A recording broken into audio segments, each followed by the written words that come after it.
એ પરિસ્થિતિમાં કદાચ આ જ કારણસર લાલાના પાત્રમાં સૌને પોતાની છબી દેખાય છે કે આવું તો હું કરી રહ્યો છું.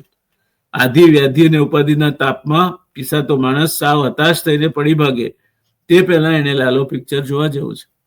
લાલો એક રિક્ષાવાળાનું પાત્ર છે જે કુસંગે ચડીને બદમાશોની જાળમાં સપડાય છે અને સાવ સુમસામ જગ્યામાં અપહરણ થઈને કેદ થાય છે.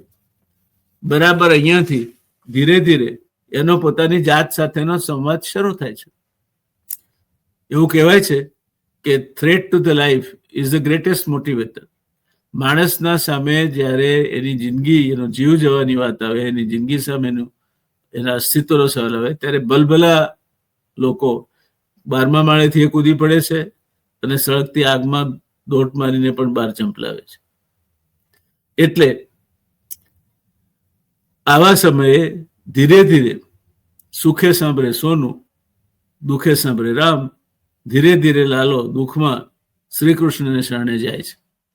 એક સમયે સંપૂર્ણ નાસ્તિક લાલો આસ્તિક બને છે અને ઇફ યુ બિલીવ ઇટ, મદદ તૈયાર છે.